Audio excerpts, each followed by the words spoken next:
कभी ऐसा फील हुआ है कि आपका असली आप कहीं खो गया हो? जैसे पहले जो कॉन्फिडेंस था वो अब नहीं, जो स्पार्क था वो धीरे धीरे फेड हो चुका है।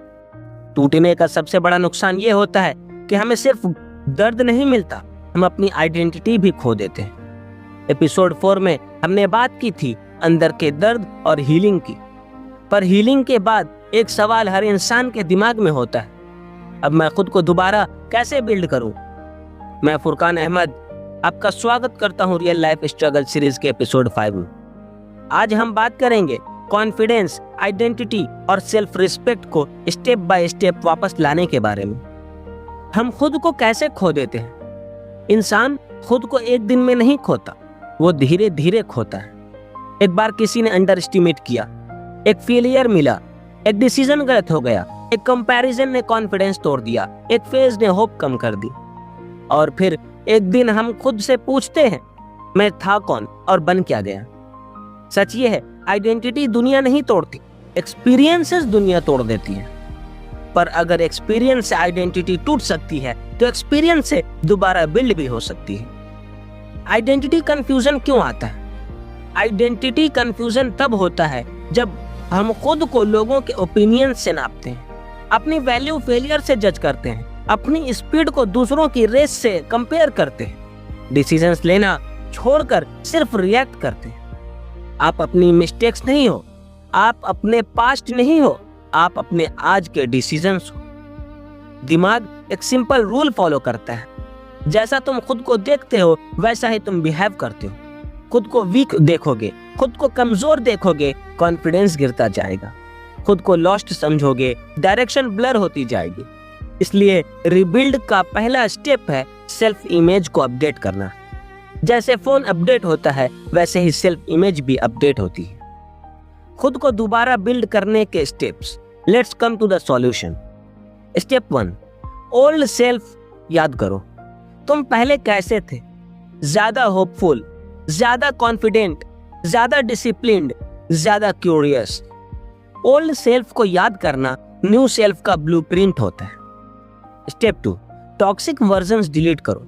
हर इंसान के अंदर कुछ वर्जन्स होते हैं, ओवर थिंकिंग वाला तुम, सेल्फ डाउट वाला तुम, लोगों से डरने वाला तुम, गिल्ट में जीने वाला तुम। इन वर्जन्स को डिलीट करना रिबिल्ड का रियल स्टार्ट होता है। Step 3, daily 1% rebuild. तुम एक दिन में नहीं बनते, तुम कंसिस्टेंसी से बनते हो।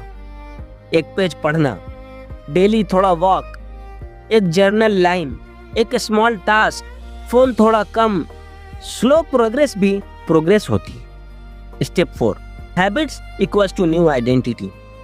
हैबिट्स सिर्फ रूटीन नहीं होती, हैबिट्स इंसान की आइडेंटिटी होती है। डिसिप्लिन चाहिए, रूटीन, कॉन्फिडेंस चाहिए, स्मॉल विंस, क्लैरिटी चाहिए, राइटिंग, पीस चाहिए, साइलेंस या walk. Step 5, self respect rebuild करो। सेल्फ रिस्पेक्ट उन डिसीजन से बनती है जो तुम खुद के लिए लेते हो। जिस दिन तुम खुद के लिए स्टैंड लेना स्टार्ट कर देते हो, उसी दिन न्यू वर्जन का जन्म होता है। रॉबर्ट डॉनी जूनियर के बारे में आप जानते होंगे। आज दुनिया उन्हें आयरन मैन के नाम से जानती है, पर एक वक्त ऐसा भी था जब उनकी लाइफ ऑलमोस्ट खत्म हो चुकी थी। ड्रग्स, अरेस्ट, डिप्रेशन, इंडस्ट्री ने उन्हें रिजेक्ट कर दिया। लोग बोलने लगे career over, confidence zero, identity shattered. पर उन्होंने एक सिंपल डिसीजन लिया, मैं अपनी लाइफ दोबारा बिल्ड करूंगा। No magic, no shortcut, rehab, discipline, daily routine, small habits, self control. और धीरे धीरे उन्होंने अपना नया वर्जन बनाया। आज वो सिर्फ एक एक्टर नहीं, वो एक सिंबल है इस बात का कि गिरते सब हैं, पर दोबारा खड़े वही होते हैं जो खुद को रिबिल्ड करते हैं। अगर वो कर सकते हैं तो तुम भी कर सकते हो। टर्निंग पॉइंट तब आता है जब तुम ये लाइन मान लेते हो, मैं टूट गया हूं पर मैं खत्म नहीं हुआ। याद रखो, तुम अपने पास्ट का रिजल्ट नहीं हो, तुम अपने प्रेजेंट के डिसीजन हो। और जो इंसान खुद को दोबारा बनाने का डिसीजन ले लेता है, उसको कोई नहीं रोक सकता।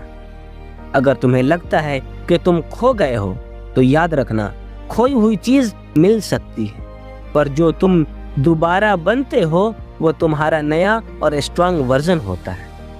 इसलिए आज से small steps, slow rebuilding strong habits.